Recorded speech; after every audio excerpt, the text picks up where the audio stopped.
आप सभी को नमस्कार। आयुर्वेद के चैनल के माध्यम से आज जो हम पढ़ेंगे वह हमारा रिसर्च एंड स्टैट का एक टॉपिक है। सिलेबस पॉइंट ऑफ व्यू से बात करते हैं तो टाइप्स ऑफ रिसर्च के बारे में हम देखेंगे। तो देखिए यहाँ कुछ एक विशेष बात आपको ध्यान रखनी है कि मैं आपको टाइप्स सारे बताऊंगा क्या क्या रिसर्च के होते हैं, बट उसमें से कुछ ही हमें पढ़ने हैं जो कि हमारे सिलेबस पॉइंट ऑफ व्यू से इंपॉर्टेंट है। सब पर हम ध्यान नहीं देंगे। तो चलिए सबसे पहले हम स्टार्ट करते हैं और देखते हैं कि क्या क्या टाइप्स ऑफ रिसर्च हैं। तो टाइप्स ऑफ रिसर्च से मैं स्टार्ट कर रहा हूँ। तो देखेंगे सबसे पहले टाइप्स ऑफ रिसर्च में देखिएगा मैंने पेयर बनाए हुए हैं, उन पेयर के अकॉर्डिंग देखना है। तो सबसे पहला जो पेयर है वो है डिस्क्रिप्टिव एंड एनालिटिकल, ऐसे करके एक टाइप बताया गया है। दूसरा बताया फंडामेंटल, जिसको प्योर भी बोला जाता है, और दूसरा अप्लाइड बोलते हैं। सेकंड पेयर आपका फंडामेंटल और अप्लाइड हो जाता है। थर्ड पेयर में हम क्वालिटेटिव एंड क्वांटिटेटिव पढ़ते हैं। उसके बाद कॉन्सेप्चुअल और आपका एम्पेरिकल, ये हमारी चार यहाँ पर पेयर हैं, जो कि चार पेयर में होने के कारण 8 प्रकार की रिसर्च के टाइप्स होते हैं।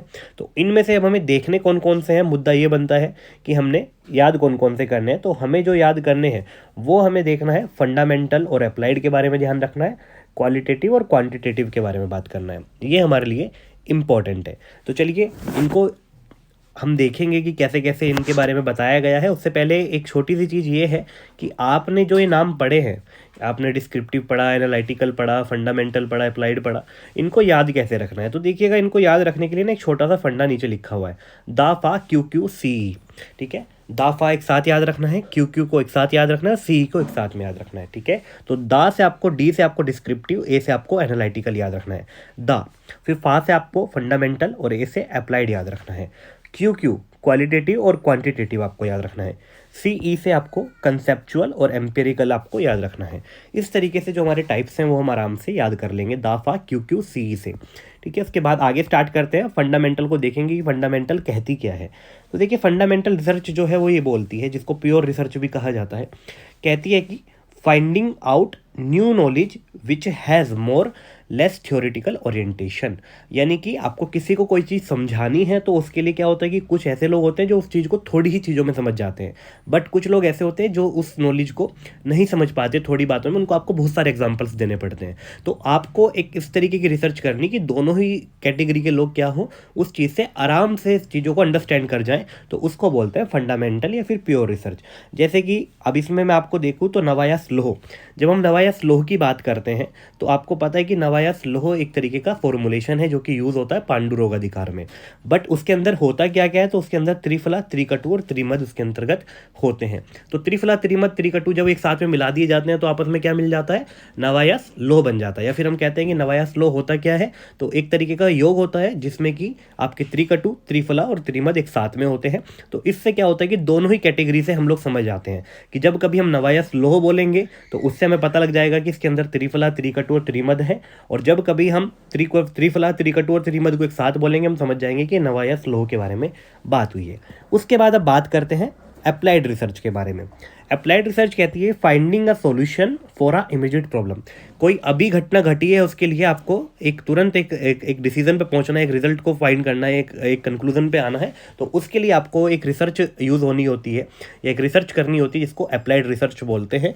जैसे कि इन कोरोना केस आपने क्या करा, मेडिकेशन, जो भी मेडिसिन फैसिलिटी थी उन सब के लिए सर्च करा। आयुर्वेद ने भी अपना काम करा, मॉडर्न मेडिसिन ने भी अपना काम करा। क्यों? क्योंकि वो एकदम से करंट वाली कंडीशन हो गई थी, तो उसमें क्या हुआ, अप्लाइड रिसर्च वहाँ पर काम करती है।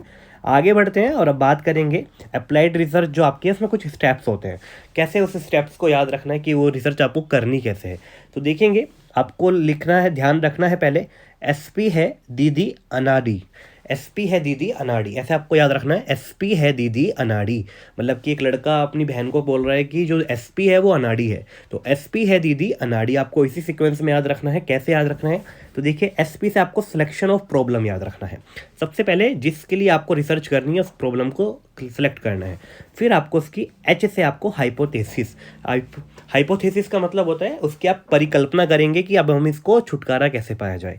उसके बाद डी से आपको याद रखना है, दीदी से डिज़ाइन और डाटा, आप एक डिज़ाइन बनाएंगे, उसके लिए एक डाटा कलेक्ट करेंगे पूरा का पूरा उस प्रॉब्लम से निपटने के लिए।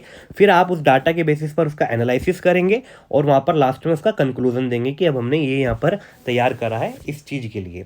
ठीक है, तो ये पूरे के पूरे स्टेप्स हैं जो कि आपके अप्लाइड रिसर्च में कारगर होते हैं। एसपी है दीदी अनाड़ी से आप इसको आराम से याद रख लेंगे। उसके बाद आगे बढ़ते हैं, क्वालिटेटिव और क्वांटिटेटिव के बारे में बात करेंगे। तो क्वांटिटेटिव रिसर्च कहती है कि मेजरमेंट करना होता है क्वांटिटी का, कि कोई भी हमारे पास में चीज़ें हैं तो कितनी संख्या में है। कैसे उसको समझेंगे, तो अभी आपको एक एग्जांपल से समझाते हैं तो आप आराम से इसको समझ पाएंगे। जैसे कि हम मानते हैं कि एक बॉक्स है जो कि क्वाथ का भरा हुआ बॉक्स है, और उसमें हमें बताया किसी ने कि इसमें 24 बॉक्सेस हैं, ठीक है, इसमें 24 नंबर ऑफ क्वाथ हैं। तो अब हमें ये देखना है कि 24 नंबर ऑफ क्वाथ जो हैं वो किसके हैं, कौन कौन से हैं। तो हमें उसने बताया कि इसमें 2 प्रकार के क्वाथ हैं, एक इसमें आपका रसना सप्तक क्वाथ है और एक निर्गुंडी क्वाथ है। तो अब हमें वहाँ पे मेजरमेंट करना पड़ेगा, एक क्वांटिटी काउंट करनी पड़ेगी कि क्वांटिटी टोटल 24 है, अब इसमें से कितने हमारे निर्गुंडी वाले हैं और कितने इसमें रासना सप्तक हैं। तो हमने काउंट करा तो पता लगा कि 18 तो हमारे यहाँ पे रासना सप्तक क्वाथ है और 6 हमारे निर्गुंडी क्वाथ है। तो ये हमने क्या करा, एक मेजरमेंट करा, ठीक है, क्वांटिटी का। तो इसको बोलते हैं आपकी क्वांटिटेटिव रिसर्च। उसके बाद अब क्वालिटेटिव के बारे में बात करते हैं। तो क्वालिटेटिव में देखते हैं, तो क्वालिटेटिव के लिए बोलते हैं कि related with percentage and degree, ठीक है। आप किसी चीज़ के बारे में बात कर रहे हैं, मान लीजिए हमने बात करी जैसे नॉर्मली अभी निर्गुंडी और रासना सप्तक क्वाथ की।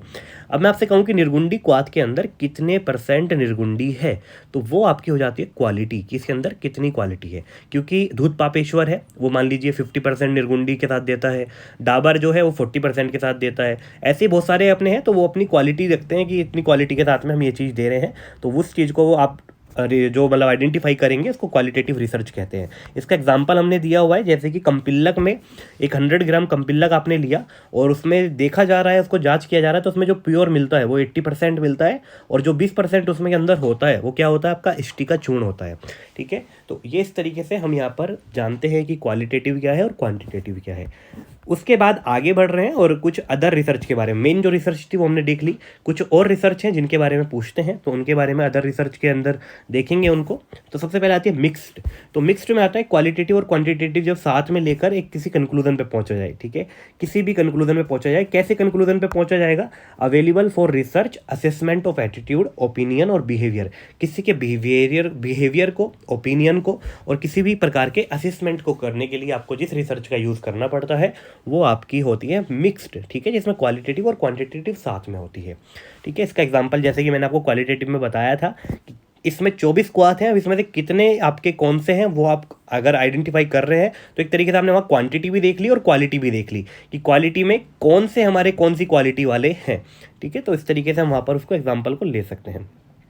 उसके साथ बात करते हैं अब आगे, तो देखेंगे ऑब्जर्वेशनल स्टडी या ऑब्जर्वेशनल रिसर्च इसको बोलते हैं। तो इसमें क्या होता है, डिस्क्रिप्टिव और एनालिटिकल, ठीक है, मतलब कि एक तरीके से समझिए कि आपका पूरा का पूरा डिस्क्रिप्शन किसी चीज़ में लिखा हुआ है और उसका एनालिसिस भी वहाँ लिखा हुआ है, बस आपको क्या करना है, उसको ऑब्जर्वेशन करना है कि प्रॉपर है कि नहीं है। जिस तरीके से आप मेडिकल रिपोर्ट्स को, एक डॉक्टर जैसे कि मेडिकल रिपोर्ट्स को देखते हैं, उसमें वो किसी भी प्रकार का कोई भी पैथोलॉजी कार्य नहीं करते। डॉक्टर क्या करते हैं, एक प्रिस्क्रिप्शन पेज पर लिखते हैं कि आपको ब्लड जांच करा कर आनी है, उसके बाद शाम को रिपोर्ट आती है, उसको आपको ऑब्जर्व करना होता है उसके डिस्क्रिप्शन के बेसिस पर, एनालिसिस के बेसिस पर आपको ऑब्जर्व करना पड़ता है, उसको बोलते हैं ऑब्जर्वेशनल रिसर्च कि आपने उसमें क्या फाइंड करा। एक्सपेरिमेंटल रिसर्च का मतलब होता है कि क्लिनिकल ट्रायल्स, आप अपने क्लिनिकल बेस पर क्या ट्रायल कर रहे हैं कि आपने इस, जैसे कि शुंठी है, शुंठी का क्या रोगाधिकार है, उसका और क्या आप न्यू आइडेंटिफाई कर सकते हैं, क्या न्यू देख सकते हैं, उसको बोलते हैं एक्सपेरिमेंटल रिसर्च। तो इस तरीके से जो टाइप्स ऑफ रिसर्च है वो मैंने कवर करा। आई होप आपको वीडियो पसंद आई होगी। अगर वीडियो थोड़ा भी पसंद आई है तो प्लीज़ चैनल को सब्सक्राइब करना ना भूलें, वीडियो को लाइक शेयर करना बिल्कुल भी ना भूलें। Thank you so much.